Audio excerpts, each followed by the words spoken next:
Hey, how's it going? For a lot of you, this may be the first time seeing my face. Maybe the first time knowing that my name is Adam and not Ada.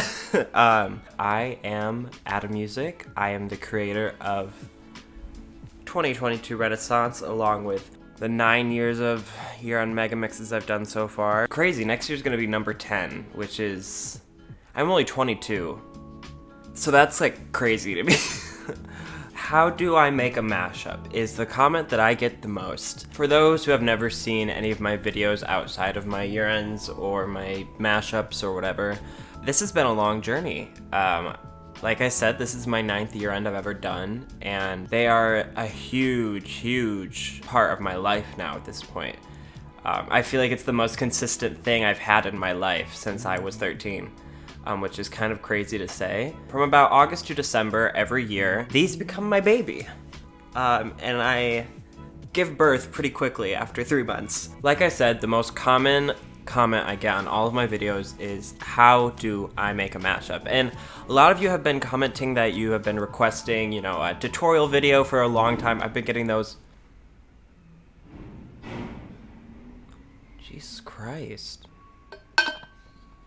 For years now, I've been getting comments of people asking me to make a tutorial video or kind of go over how I make a mashup, and kind of put it off because I didn't know how to do it well, and also I feel like I can't speak for everyone on how you make a mashup, because in reality, anyone can make a mashup. If you boil it down to the technical aspects of a mashup, it's very simple.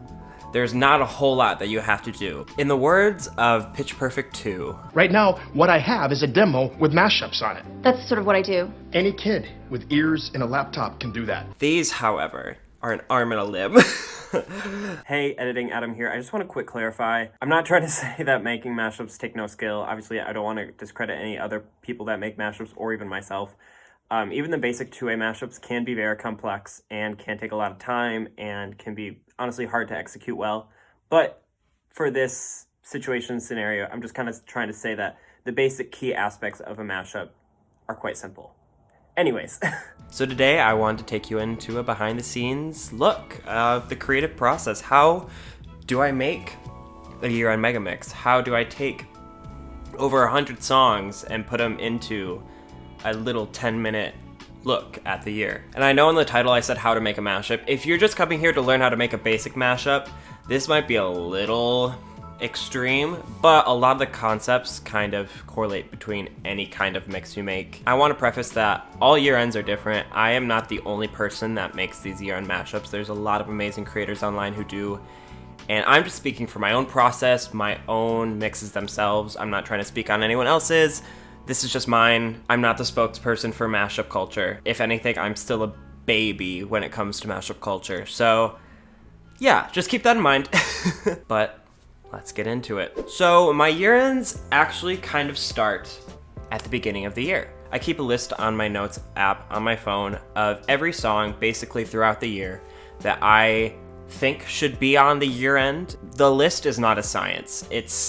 I'll kind of get into it later, but low-key, I've kind of already started my 2023 list already.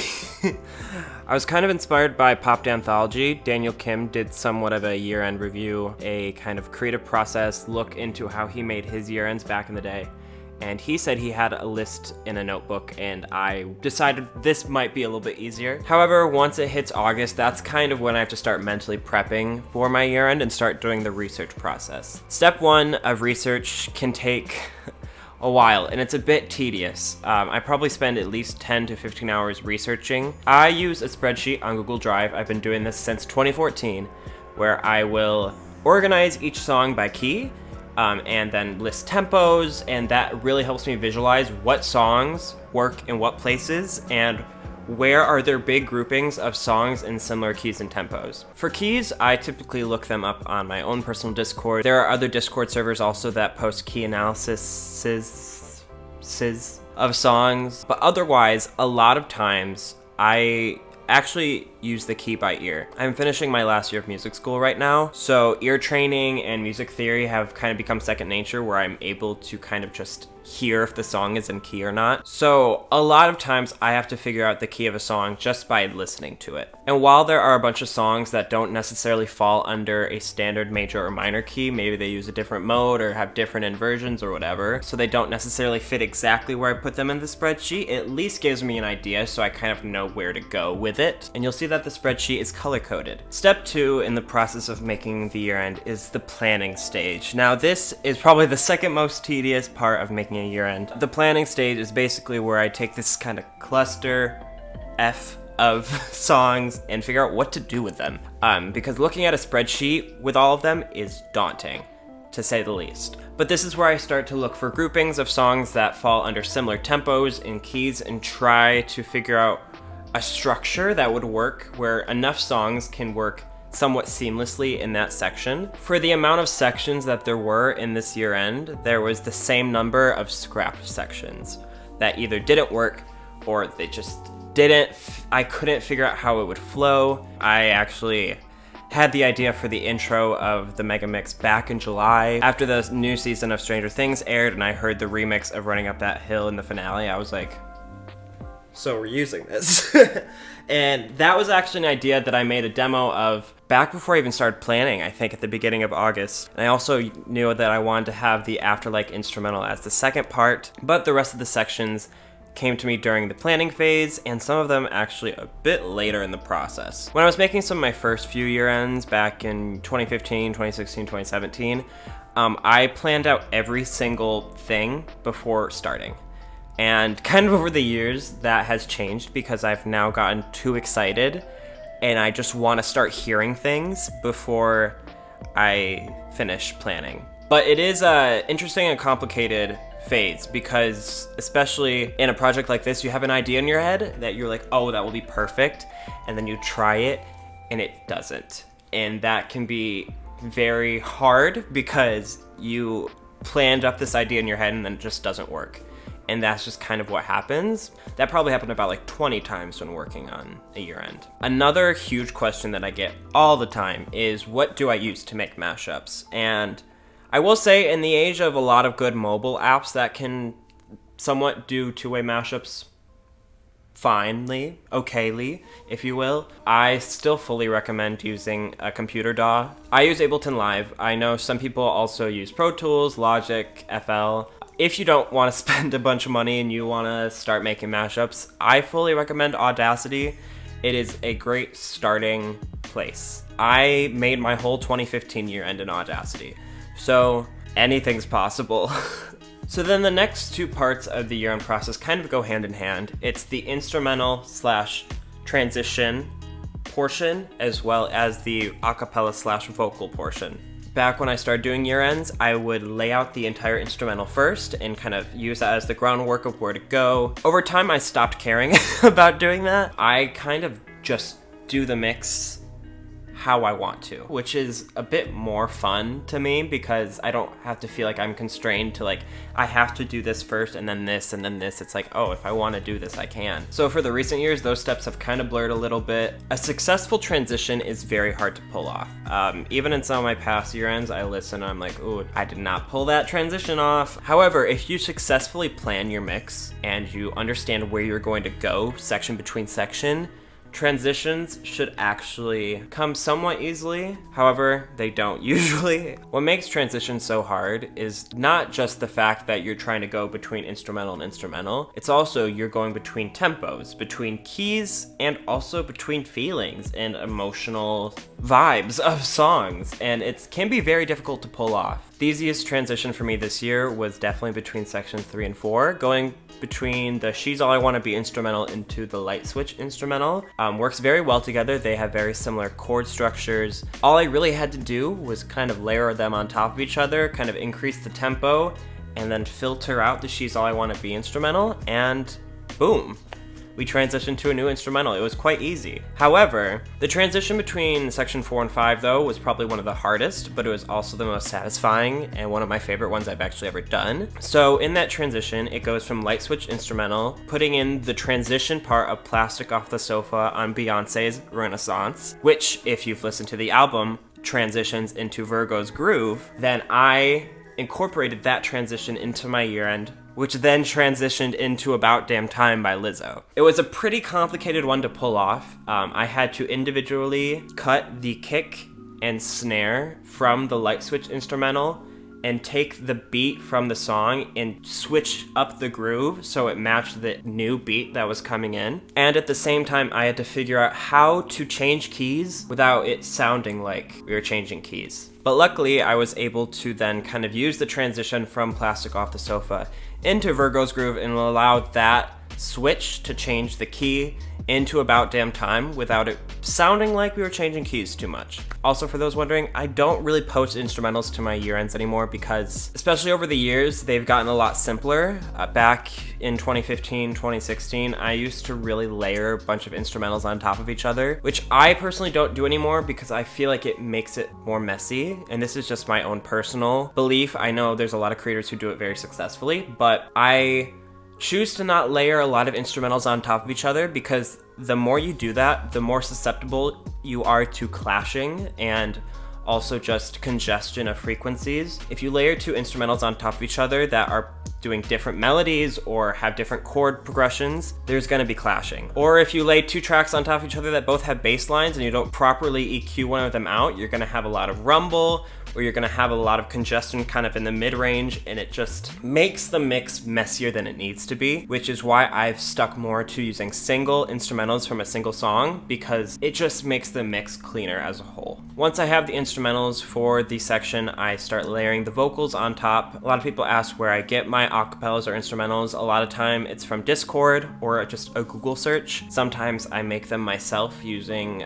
just like an AI instrumental remover. There's a bunch of those online that you can find. If you're desperate, you can also YouTube rip.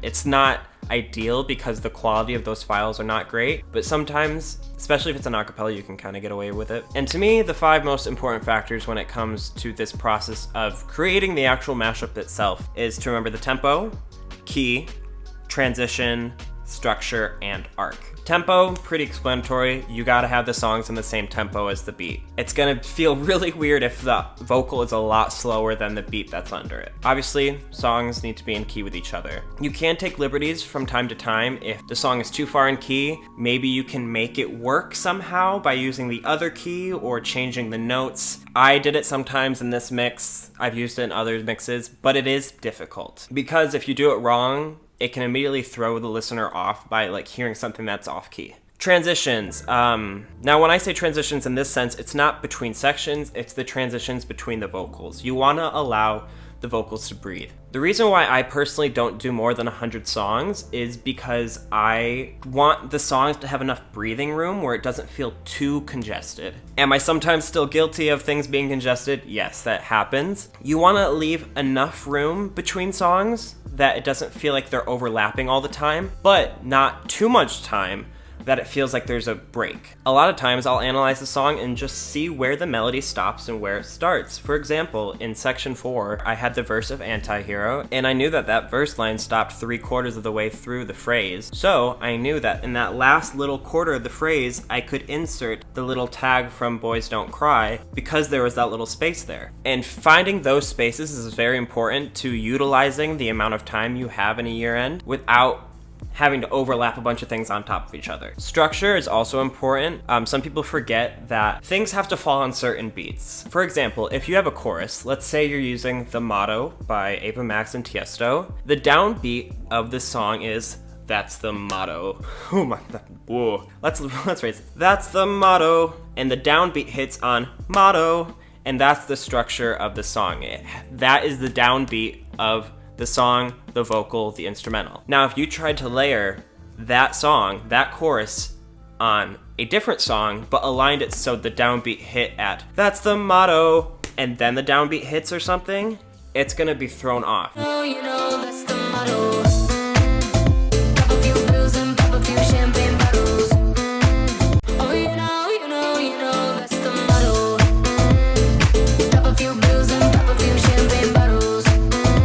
You have to make sure that the natural downbeat in the original song matches the downbeat of the new song. And finally, arc. For me specifically, I try my best to have an emotional arc in my year ends. I try to have build up, tension, dramatics, all of that sort of thing. And I think it's very important to utilize the natural arcs that happen in songs. Once you apply all those things, that is the basic structure of a year-end mashup. Once you have the audio, then it's time for video editing. And video editing, sometimes I start before I even finish the audio just to maximize the time I have, or if I'm struggling to make things fit, I will start that prior to actually finishing the audio.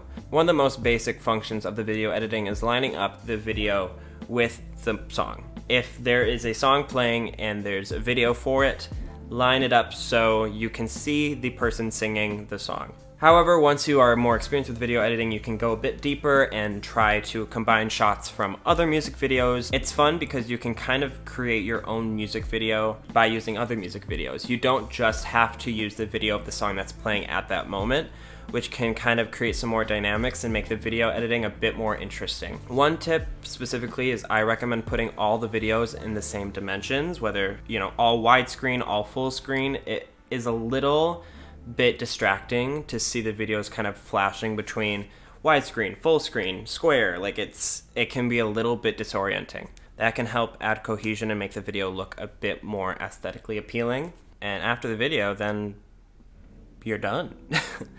There's definitely a lot more aspects of the year-end process that I haven't described already, so I decided to ask you on Instagram and Discord to send me questions about the year-end creative process as a whole, and I'm gonna answer them. Starting with Instagram first, how long did it take you? Year ends for me take around 100 to 150 hours. I don't count specifically, I don't write down the amount of time, but it's about a 4-month process. Sometimes I sit down and work on it for up to 5 to 8 hours at a time, so it's a lot of work. How do you choose the songs that end up in the mashup? This is a good question because, like I said, I kind of keep my notes app to figure out what songs that are popular throughout the year. However, again, it's not a science. I don't really even have a year-end chart list to work with yet. I don't have anything to go off of, so it's just what I think. And that is hard because there are hundreds to thousands of songs that could technically be big a certain year, and I have to figure out a way to condense it down to an appropriate list. Most of them are typically chart-topping songs, some popular ones that maybe didn't chart super well, some personal favorites of mine, my own music, some of my friends, but it's mainly I try to go with pop songs that are very big. A lot of times it's harder working with hip hop and rap songs because they don't have a lot of material out. It was very difficult trying to fit in Rich Flex this year by Drake and 21 because there's just not a good isolated vocal of the song, and trying to get it in a good place was really hard, and it's very difficult sometimes to get hip-hop songs to work, especially if there's no good instrumental or vocal to work with. How long does the video take compared to the music production? I would say the video is probably about a fifth of the amount of time. I would say I probably spend about 100 to 120 hours on audio and 20 hours around on video. It's not like that every year, and sometimes some things are just quicker and faster than others. How do you play with pitch if a song almost works but sounds out of key? Sometimes with pitching songs, if you know you are going to have to pitch it a lot, meaning, pitch it up a few semitones, pitch it down. Sometimes you just have to lean into it if you have to do it a lot. If I have to pitch a song down a lot, I will purposely go out of my way to make it sound as kind of as possible, to make it sound like a vocal effect or sound like it was a choice. Sometimes in year ends, I'll hear people pitch down a song a lot. I don't know how to describe it other than it sounds gravelly and stuff. So sometimes I will try to filter out some of the high end and kind of make it like a muffled little thing, or if I have to pitch it up a lot, maybe I'll kind of put it in the background. There's ways to go about it. It's just unfortunate a lot of times if the song that I have to pitch a lot is one that I want to actually have be the main focus. Do you plan each chapter individually and then do transitions? To an extent. Like I said, some sections I plan in advance, and other ones just kind of go with the flow. While I'm working, I'm like, ooh, maybe that will work. And then I try it, and if it does, great, that's the new section. I have an arc in my head of where I want it to go emotionally, and then I kind of just let it musically go from there. Most of the time I do kind of treat each section like its own little mashup.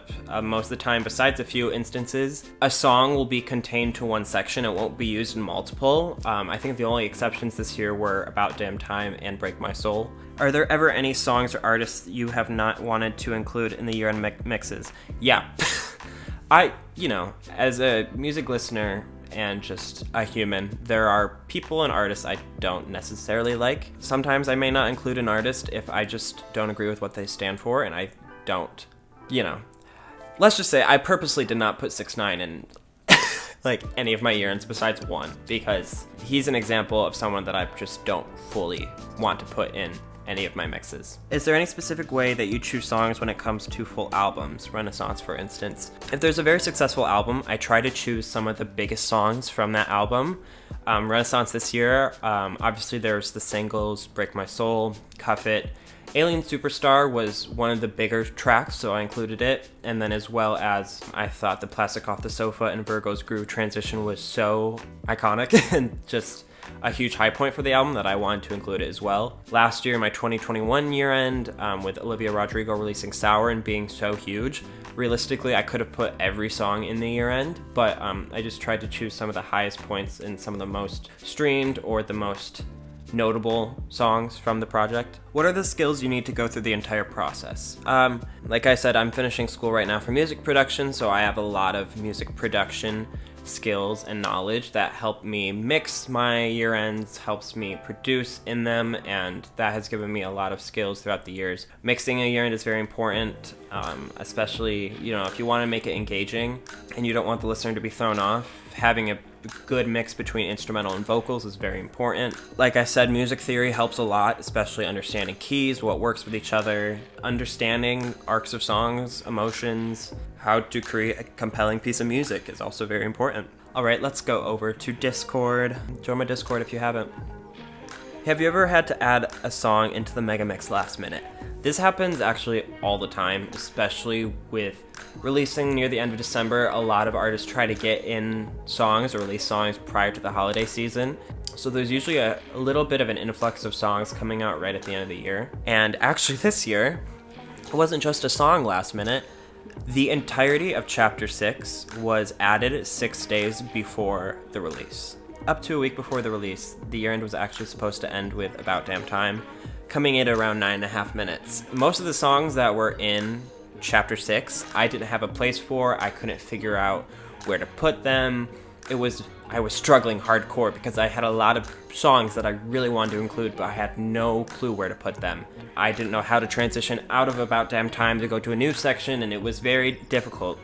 It was a week prior to the year-end release, and I was listening to Jake's album, love him, King, and the final song on his album is I Can't Help It, and I heard that song, and the amount of emotion that I felt hearing that at the end of the album was the amount of emotion I wanted to feel at the end of a year end. When I found out it was around the same tempo of a lot of the songs I need to include, I immediately spent about 4 hours that night just pounding away at the audio, trying to make the transition work, and added the entire section of audio and did the video in the week leading up to the year end. You've added your own music to the year end in the past 2 years. Out of curiosity, do you plan to add your own music because you truly love your songs, because you're trying to promote them, or another reason?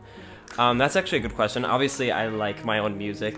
I would hope I liked my own music. Part of it is, for me, this is a year end of not only the most popular songs, but just a year end for me. While I make this for you guys, it is also just a lot of it's for myself because I just love doing it. Now that I release my own music, I want to hear it in there. I think my own music is very important to me, that it was important to the year, so I want to include it. And also, I do like promoting my music in my year ends. It's great exposure for me, and I also, want people who listen to my mashups to know that, hey, I also make music too. You should check it out.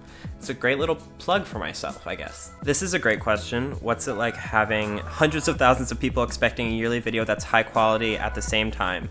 Is it stressful? Does it affect the production process? This is a really good question. I kind of talked about this on a live stream a few months ago. This year, it was very affecting, actually. I had never really felt it until this year. The pressure behind releasing this For a lack of a better way to say it, I am one of the biggest mashup channels on YouTube, and I have one of the biggest followings who watch my year ends. And this year it kind of did play a role. I had about a month segment in about September, October, where I could barely get anything done with my year end because I kept feeling like it wasn't good enough and that I was going to disappoint people because, you know, I was like, what if I post this and then I get a bunch of comments saying, not as good as last year. Oh, this one wasn't that good this year. Or like, oh, I expected more. It's comments that you expect, but it does affect the process. It kind of made me second guess a lot of things. And eventually I kind of had to push past them and be like, yeah, people are not going to like this one as much as last year's. That's how it works. And I kind of just had to deal with it and then kind of work for that. And also it kind of helped push me in a way. That pressure helps me become a better creator. It helps me make better music. It helps me, you know, test myself and see what I can do. So as much as the pressure kind of gave me anxiety, it also was very helpful in kind of making this. What was the most difficult factor to deal with when making the mix, and how did you work it out? Besides transitions and just some songs that were just hard to make it in, the song list specifically can be very challenging. In a way, I feel like I'm trying to appeal to 10,000 different fandoms at one time. It's difficult because I put in, you know, hundreds of hours into this, and I really try to include as many songs by as many artists as possible, and it still won't be enough. And I've kind of realized that now and have understood that, but it is hard because especially, you know, I posted this poster as a teaser, you know, a week leading up to it, not even posted the mashup yet. And I had dozens of comments of people saying, well, where's this person? Why isn't this person bigger? Why isn't this person on the poster? Why? And it's a lot because, you know, I put so much work into it and it feels like it kind of sucks the fun out of it because I'm trying, you know. I have the entirety of Stan Twitter telling me that their favorite artist needs to be in the mix, and it's overwhelming, especially when I feel like it's not good enough because I can't include X, Y, and Z, and I get people in my comments saying, you didn't include these 10 artists, or I get the comments saying, you missed this person, or where was this person, or not enough of this person. And I understand where they're coming from, because if I was watching a year end and my favorite artist wasn't in it, or they weren't in it enough, or whatever, I would be a little upset too, but it just is a lot of extra pressure. Which year-end mega mix is your favorite to make? Besides the pressure behind this one was very fun to make. I would say my 2020 one was very fun to make. I also really liked making my 2016 one. I don't know, something about that one still sticks with me, and I remember it being very satisfying to make, and it was a very fulfilling process. And with that, I'm gonna kind of wrap this video up. I wanted to kind of show you what it's like making this because, you know, people have been asking for years and I'm trying to please the people.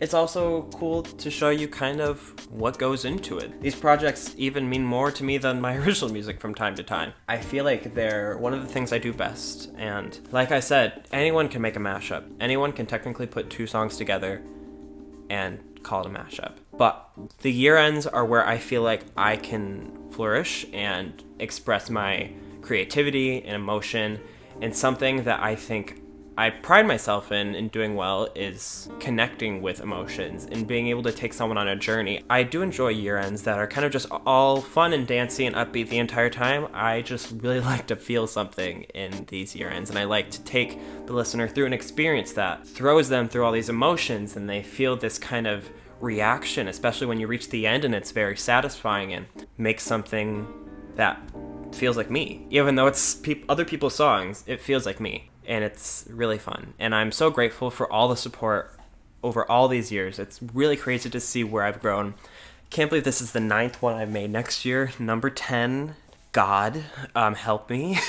But I'm just really thankful to have the following that I do that allows me to keep pushing these out and have the amount of people that do that are waiting for this. The amount of comments and tweets that I've gotten of people saying like, it's that time of the year again, Adam's releases year end, like this is what I look forward to in the year, like that means a lot. And I really appreciate it, and glad to have y'all with me, and I really hope that this video kind of let you in on the inside scoop of it all. But if you want to support me more, please check out my original music. It's fun. My original music has become a very big thing for me, and would appreciate all the support on that. I have a lot more coming this next year. a lot more coming. I also have a Patreon if you would like to support me there. I post the behind the scenes stuff of my mashups and original music. I post teasers, stuff early, I post exclusive mashups and such. And follow me on my socials. I post a lot of mashup stuff on TikTok that don't make it to YouTube, and I post, again, a lot of more mashup content on Instagram and Twitter as well. Thank you for watching. I hope you enjoyed this. If you want to see more of me and my face, let me know. I always say this, and I've been so bad at actually making like YouTuber-y type videos, but they're fun to make. Maybe I'll do more of these. Maybe. We'll see. I hope you guys had a good 2020, and here's to 2023 and the new year, and the new 2023 song list on my notes app. Peace out, everyone. Catch ya next time I do a video like this, and I'll see you another time. Peace out.